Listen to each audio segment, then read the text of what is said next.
Students, कल हमने previous lecture में पी ब्लॉक एलिमेंट का ग्रुप 14 स्टार्ट किया था। कल उसका सारा जनरल इंट्रोडक्शन हो चुका था। Atomic radii, covalent radii, ionization enthalpy, electronegativity, melting point and boiling point. आज हम डिस्कस करेंगे ऑक्सीडेशन स्टेट के बारे में। जैसा कि हमने क्लास में ग्रुप 13 का जिस टाइम डिस्कस किया था, तो आपको ग्रुप 13 की ऑक्सीडेशन स्टेट बताई थी कि +3 होती है। 13 - 10 करते हो तो आप +3 स्टैंडर्ड ऑक्सीडेशन स्टेट उसकी निकली थी। ऐसे ही हम ग्रुप 14 की ऑक्सीडेशन स्टेट निकालेंगे तो इसकी स्टैंडर्ड ऑक्सीडेशन स्टेट होगी +4 एंड अदर ऑक्सीडेशन स्टेट होगी +2। कैसे कार्बन की कैसे ऑक्सीडेशन स्टेट इनकी +4 होगी? अगर आप इलेक्ट्रॉनिक कॉन्फ़िगरेशन देखें कार्बन का तो 1s2, 2s2 and 2p2। Last valence shell में कितने इलेक्ट्रॉन हैं इसके पास? 4। तो इसकी वैलेंसी कितनी होगी? 4। ऐसे ही जो ग्रुप 14 होते हैं उनका जनरल इलेक्ट्रॉनिक कॉन्फ़िगरेशन होता है रजे NS2 NP2। तो इनकी वैलेंसी होती है 4। उस वजह से इनकी सबकी ऑक्सीडेशन स्टेट +4 आएगी। अगर हम अदर ऑक्सीडेशन स्टेट की बात करते हैं, जैसे पीबी के केस में, टिन के केस में, लेड और टिन के केस में इनकी ऑक्सीडेशन स्टेट मैंने यहाँ +2 शो की है। +2 क्यों शो की है? Due to inert pair effect. आपको पुअर शील्डिंग वाला एक कंसेप्ट बताया था कि डी और एफ ऑर्बिटल हैं जो वो पुअर शील्डिंग का काम करते हैं, जिसकी वजह से जो एस इलेक्ट्रॉन है वो एस इलेक्ट्रॉन NS2 के वो वैलेंस शेल वाले पार्टिसिपेट करते हैं बॉन्डिंग के अंदर। वो अपने 2 ही इलेक्ट्रॉन देना चाहते हैं लास्ट वाले, तो इनकी वैलेंसी कितनी आएगी? 2। उस हिसाब से इनकी ऑक्सीडेशन स्टेट भी क्या होगी? +2। अब जैसे जैसे हम ग्रुप में नीचे की तरफ मूव करते हैं तो इनकी ऑक्सीडेशन स्टेट की स्टेबिलिटी का नेचर क्या रहता है? As we move down the group carbon to lead, the stability of +4 oxidation state should decrease. ये कम होने लग जाती है, क्योंकि जैसे जैसे आप नीचे की तरफ मूव करोगे तो क्या होगा? डी और एफ ऑर्बिटल आने स्टार्ट हो जाएंगे। इनर्ट पेयर इफेक्ट की वजह से +4 ऑक्सीडेशन स्टेट की स्टेबिलिटी क्या हो जाएगी? डिक्रीज हो जाएगी। और +2 ऑक्सीडेशन स्टेट की स्टेबिलिटी क्या हो जाएगी? इंक्रीज हो जाएगी। नेक्स्ट, अगर हम हैवियर एलिमेंट की बात करते हैं, इनकी टेंडेंसी क्या होती है? +2 ऑक्सीडेशन स्टेट को शो करने की होती है। ये यहाँ आपको ट्रेंड दिया गया है। +2 ऑक्सीडेशन स्टेट में सबसे ज़्यादा स्टेबल होता है lead, then tin, then germanium. Carbon and silicon mostly show +4 oxidation state. जो आपके कार्बन और सिलिकॉन हैं ये +4 ऑक्सीडेशन स्टेट को ही शो करते हैं। यहाँ मैंने एक लाइन लिखी है, जो जर्मेनियम, टिन और लेड हैं, ये इनके इलेक्ट्रॉन जो NS2 के इलेक्ट्रॉन होते हैं वैलेंस शेल वाले, वो पार्टिसिपेट करते हैं किसके अंदर? बॉन्डिंग के अंदर। इसी को बोलते हैं इनर्ट पेयर इफेक्ट। जो इनर्ट पेयर इफेक्ट है, यहाँ मैंने इनर्ट पेयर इफेक्ट की पूरी डेफिनेशन दी है। वैसे मैंने आपको क्लास में बताया भी था इनर्ट पेयर इफेक्ट, लेकिन further the phenomena of electron remaining paired in the valence shell is called inert pair effect. In the रिलेसेंट of s electron valence shell के जो पार्ट करते हैं किसके अंदर? बॉन्डिंग के अंदर, जिसकी वजह से क्या होता है? पुअर शील्डिंग और इनइफेक्टिव शील्डिंग होती है NS2 इलेक्ट्रॉन के ऊपर। इसकी वजह से जो इंक्रीज होता है, increase down the group and thus the lower element of group exhibit lower oxidation state. इसकी वजह से जो नीचे वाले एलिमेंट होते हैं कार्बन फैमिली के, वो लोअर ऑक्सीडेशन स्टेट को ही एग्जिबिट करते हैं। नेक्स्ट, अगर हम बात करें जर्मेनियम की, वो +4 ऑक्सीडेशन स्टेट में स्टेबल होता है, बहुत कम कंपाउंड बनाता है +2 ऑक्सीडेशन स्टेट के। यहाँ मैं एक बार आपको एक सीरीज लिख देती हूँ, carbon, silicon, germanium, tin and lead. +4 oxidation state सारे ही शो करते हैं। देन +2, जैसे जैसे आप नीचे की तरफ मूव करोगे तो +2 ऑक्सीडेशन स्टेट ज़्यादा स्टेबल होगी। +2 ऑक्सीडेशन स्टेट की स्टेबिलिटी इंक्रीज होगी नीचे की तरफ, और +4 की स्टेबिलिटी अपवर्ड ऊपर की तरफ ज़्यादा होगी। +4 ऑक्सीडेशन स्टेट यहाँ स्टेबल होगी। Got it? अब ऑक्सीडेशन स्टेट की वजह से इनके ऑक्सीडाइजिंग और रिड्यूसिंग बिहेवियर का भी पता चलता है। जैसे कि मैंने आपको बताया, जो लेड है आपका, वो +2 ऑक्सीडेशन स्टेट में ज़्यादा स्टेबल होता है as compare to +4 oxidation state. अगर वो आपके पास +4 ऑक्सीडेशन स्टेट में है तो वो अपने आप को क्या कर लेगा? रिड्यूस कर लेगा। अगर वो खुद को रिड्यूस करेगा तो दूसरों के लिए कैसे बिहेव करेगा? वो ऑक्सीडाइजिंग एजेंट की तरह बिहेव करेगा। ऐसे ही अगर मैं टिन की बात करती हूँ जो टिन है आपका वो +4 ऑक्सीडेशन स्टेट के अंदर ज़्यादा स्टेबल होता है। अगर आपको वो +2 ऑक्सीडेशन स्टेट के अंदर दिया गया है तो वो अपने आप को क्या कर लेगा, ऑक्सीडाइज कर लेगा। देखो यहाँ SN+2 में और यहाँ के इसका नंबर क्या हो गया, इंक्रीज हो गया। SN+4 ऑक्सीडेशन नंबर इंक्रीज हुआ है तो ये क्या हुआ है, यहाँ ऑक्सीडाइज हुआ है। और दूसरों के लिए कैसे बिहेव करेगा, रिड्यूसिंग एजेंट की तरह बिहेव करेगा। जैसे एक रिएक्शन शो की गई है यहाँ 2FeCl3 + SnCl2, 2FeCl2 + SnCl। अब यहाँ जो Sn है वो +2 ऑक्सीडेशन स्टेट में है, यहाँ आने के बाद Sn+4 ऑक्सीडेशन स्टेट में आ गया, क्योंकि अपने आप को ये किसके अंदर स्टेबल करना चाहता है, +4 ऑक्सीडेशन स्टेट के अंदर टिन। तो यहाँ ये कैसा बिहेव कर रहा है, एक रिड्यूसिंग एजेंट की तरह बिहेव कर रहा है। जो ऑक्सीडेशन स्टेट का कंसेप्ट था वो कंसेप्ट जस्ट इतना है, आपको पता है जो ग्रुप 14 के एलिमेंट होते हैं NH2 NP2 इनका वैलेंस शेल का इलेक्ट्रॉनिक कॉन्फ़िगरेशन होता है। ये अपने इनकी वैलेंसी 4 होती है, तो ये अपने 4 इलेक्ट्रॉन को बॉन्डिंग के अंदर लेके आना चाहते हैं। ऑक्सीडेशन स्टेट का कंसेप्ट क्या बोलता है कि आप अगर इनके कंपाउंड्स बनाते हैं और उनके कंपाउंड्स को ब्रेक करते हैं तो इसके ऊपर एक सिंगल एलिमेंट के ऊपर मैक्सिमम कितना चार्ज आता है, तो वो ये है +4। और ये कैसी स्टेट एग्जिबिट करते हैं, +2 और +4। मैंने ये बोला कि +4 की ऑक्सीडेशन स्टेट तो ग्रुप में ऊपर की तरफ ज़्यादा स्टेबल होती है, जैसे जैसे आप नीचे की तरफ मूव करोगे ग्रुप में तो +2 ऑक्सीडेशन स्टेट क्या होगी, ज़्यादा स्टेबल होगी। ये होती है due to inert pair effect.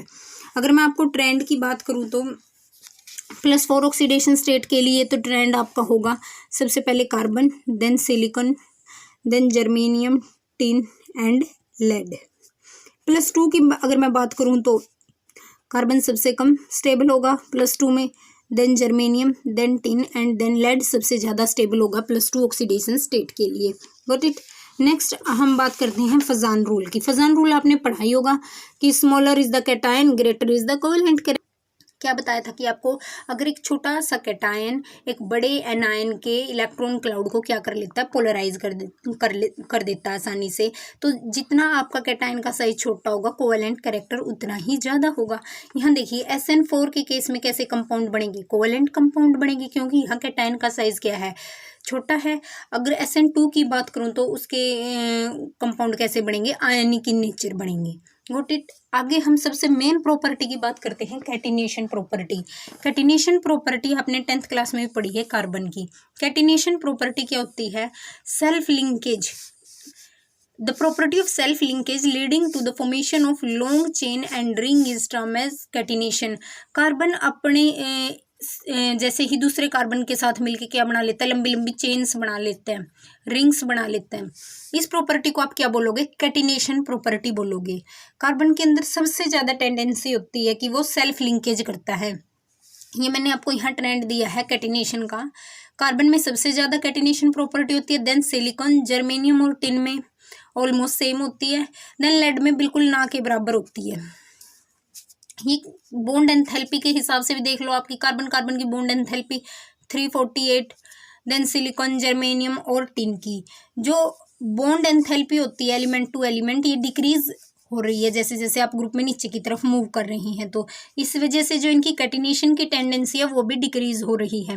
Carbon में सबसे ज़्यादा कैटिनेशन की प्रॉपर्टी होती है, देन सिलिकॉन। सिलिकॉन के अंदर क्या होता है कि 7 to 8 सिलिकॉन के अंदर ऐसी 7 to 8 सिलिकॉन अटैच होकर आपस में कैटिनेशन की प्रॉपर्टी को शो करते हैं, लेकिन ये बहुत कम एक्सटेंट तक ही स्टेबल हो पाती है। लेकिन कार्बन के अंदर ये बहुत लंबी लंबी चेन्स होती हैं, up to hundreds of carbon, thousands of carbon attach होकर कार्बन की लंबी लंबी चेन्स की फॉर्मेशन करते हैं, जिसे आप क्या बोलते हो, catenation property.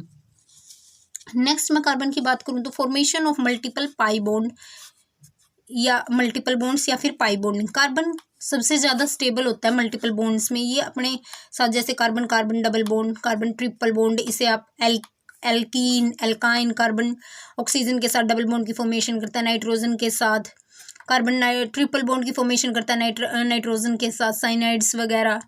Carbon double bond की फॉर्मेशन करता है सल्फर के साथ। ऐसे जो कार्बन है वो आपका मल्टीपल बॉन्ड और पाई बॉन्ड की फॉर्मेशन करता है। आपको पता है कि जहाँ डबल बॉन्ड आ जाए तो वहाँ किसकी फॉर्मेशन हो जाती है, पाई बॉन्ड की फॉर्मेशन हो जाती है। ये प्रॉपर्टी अदर एलिमेंट्स के अंदर बहुत कम शो होती है। However few compound multiple bond have been isolated. Effect of pi bond on the structure में बी सीन इन ग्रेफाइट। अब ग्रेफाइट की स्ट्रक्चर, जैसे ही हम आगे इसके एलोट्रोप्स की बात करेंगे, कार्बन के एलोट्रोप्स आएंगे आगे, वहाँ आपको स्ट्रक्चर दिखाई जाएगी ग्रेफाइट की। हमने किया फजान रूल। फजान रूल में हमने बताया कि अगर कैटायन का साइज छोटा होगा तो कोवेलेंट कैरेक्टर उतना ही ज़्यादा होगा। SN4 कैसे कंपाउंड बनाता है? कोवेलेंट कंपाउंड बनाता है। SN2 कैसे कंपाउंड बनाता है? आयोनिक कंपाउंड बनाता है। देन हमने बात की कैटिनेशन प्रॉपर्टी की। कार्बन की कैटिनेशन प्रॉपर्टी सबसे ज़्यादा होती है। Then silicon, germanium and lead में बिल्कुल ना के बराबर ही होती है। फॉर्मेशन ऑफ पाई बॉन्ड और मल्टीपल बॉन्ड की प्रॉपर्टी भी सबसे ज़्यादा किसके अंदर होती है? कार्बन के अंदर सबसे ज़्यादा होती है। नेक्स्ट हम बात करेंगे जो आपकी कार्बन फैमिली है उनकी रिएक्टिविटी टुवार्ड द एयर, या फिर हम कह सकते हैं टुवार्ड्स द ऑक्सीजन। ऑक्सीजन के साथ कंबाइन होकर कार्बन फैमिली कैसे ऑक्साइड्स की फॉर्मेशन करती है? मोनोऑक्साइड्स और डाइऑक्साइड्स की। अगर मैं बात करूं मोनोऑक्साइड्स की, तो मोनोऑक्साइड कैसे बनेंगे कार्बन के? Carbon monoxide, silicon monoxide, silicon oxides, germanium oxide, tin oxide, lead oxide, ये सारे ऑक्साइड बनेंगे। यहाँ एक एक्सेप्शन है, जो सिलिकॉन का मोनोऑक्साइड होगा वो केवल हाई टेम्परेचर के ऊपर ही एग्जिस्ट करेगा। Exist only at high temperature only, silicon का मोनोऑक्साइड। कार्बन का मोनोऑक्साइड कैसे नेचर का होता है राजे? न्यूट्रल इन नेचर होता है। यहाँ मैं आपको एक ट्रिक देती हूँ, आपको सबके ऑक्साइड कैसे याद करने हैं। जैसे MOB, मेटल के जितने भी ऑक्साइड होंगे वो सारे कैसे नेचर के होंगे? बेसिक इन नेचर के होंगे। Got it. उसके बाद एक नमो, एक ये ट्रिक है नमो ए से इसको याद रखो, नॉन मेटल के जितने भी ऑक्साइड होंगे वो कैसे होंगे? एसिडिक इन नेचर के होंगे। ये एक सुपर ट्रिक है, आप इसको याद रख सकते हैं। जैसे हमने S ब्लॉक किया था, S ब्लॉक के सारे ऑक्साइड कैसे नेचर के थे? बेसिक इन नेचर के थे। ऐसे ही जो नॉन मेटल के ऑक्साइड होंगे वो कैसे नेचर के होंगे? एसिडिक इन नेचर के होंगे। अब हम बात कर रहे थे कार्बन मोनोऑक्साइड की। ये किसकी तरह बिहेव करता है? एक रिड्यूसिंग एजेंट की तरह बिहेव करता है। मेटल एक्सट्रैक्शन में काफ़ी यूज़ किया जाता है। अगर मैं इसकी एप्लीकेशन की बात करूँ तो ये मेटल एक्सट्रैक्शन के लिए यूज़ किया जाता है। जैसे Fe2O3 प्लस कार्बन मोनोऑक्साइड में को जब हम रिएक्शन करवाते हैं तो हमें आयरन मिलता है और कार्बन मोनोऑक्साइड मिलती है। यहाँ इनके टिन और लेड है जो ये कैसे नेचर के होते हैं? एम्फोटेरिक इन नेचर के होते हैं। ये तो थे इसके मोनोऑक्साइड की बात, कार्बन फैमिली के मोनोऑक्साइड। अब मैं कार्बन फैमिली के डाइऑक्साइड की बात करती हूँ तो CO2, SiO2, ZeO2, SnO2, PbO2। अब इनका नेचर देखिए, सबसे पहले कैसा नेचर होता है? क्योंकि चूंकि नॉन मेटल है तो कैसा नेचर होगा? एसिडिक इन नेचर होगा। देन इसका थोड़ा सा कम यानी लेस एसिडिक इन नेचर होगा। अब यहाँ मेटेलिक बिहेवियर आना स्टार्ट हो जाता है जैसे जैसे आप ग्रुप में नीचे की तरफ मूव करते हो। तो ये कैसे नेचर के होंगे? एम्फोटेरिक इन नेचर होंगे। अब मैंने यहाँ बोल तो दिया कि ये एम्फोटेरिक इन नेचर होंगे। जैसे टिन की बात करते हैं, देखते हैं एम्फोटेरिक यानी ये एसिड की तरह भी बिहेव करेगा और बेस की तरह भी बिहेव करेगा। जैसे यहाँ देखो, टिन ऑक्साइड लिया, HCl के साथ जिस टाइम हमने रिएक्ट करवाया तो SnCl4 + 2H2O बनाई। यहाँ ये किसके साथ रिएक्शन कर रहा है? एसिड के साथ। और खुद कैसे बिहेव कर रहा है? ये बेस की तरह बिहेव कर रहा है। वहीं फिर से हमने SnO2 लिया यानी टिन डाइऑक्साइड लिया तो NaOH के साथ रिएक्ट करवाई। यहाँ बेस के साथ रिएक्ट करवा रहे हैं तो कैसे बिहेव कर रहा है? एसिड की तरह बिहेव कर रहा है। अब हमने बोला है जो कार्बन के और सिलिकॉन के ऑक्साइड है वो कैसे नेचर के हैं? एसिडिक इन नेचर के हैं। देखो CO2 को NaOH के साथ रिएक्ट करवाई तो न्यूट्रलाइजेशन रिएक्शन हुई, Na2CO3 + H2O। अब यहाँ जो CO2 है वो कैसे बिहेव कर रहा है? एसिड की तरह बिहेव कर रहा है। यहाँ ये बेस के साथ रिएक्ट करके कैसे बिहेव कर रहा है? एसिड होता है क्योंकि इसके ऑक्साइड्स कैसे होते हैं? एसिडिक इन नेचर होते हैं। हमने बात की रिएक्टिविटी टुवार्ड्स ऑक्सीजन। दो तरीके के ऑक्साइड बने, मोनोऑक्साइड और डाइऑक्साइड। अगर मोनोऑक्साइड की बात करते हैं तो carbon monoxide, silicon oxide, germanium oxide, tin oxide and lead oxide.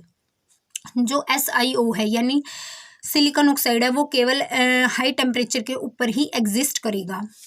Then dioxide की बात करते हैं तो इनका नेचर पूछा जाता है काफ़ी बार कि कार्बन का डाइऑक्साइड किस नेचर का होगा? That is acidic in nature. Tin का कैसे नेचर का होगा, एम्फोटेरिक इन नेचर। मैंने आपको दोनों ही बातें प्रूव करके दिखा दी। जो एसएन है वो एम्फोटेरिक की तरह बिहेव कर रहा है, यानी एसिड के साथ जिस टाइम रिएक्ट करेगा तो बेस की तरह बिहेव करेगा, बेस के साथ जिस टाइम रिएक्ट करेगा तो एसिड की तरह बिहेव करेगा।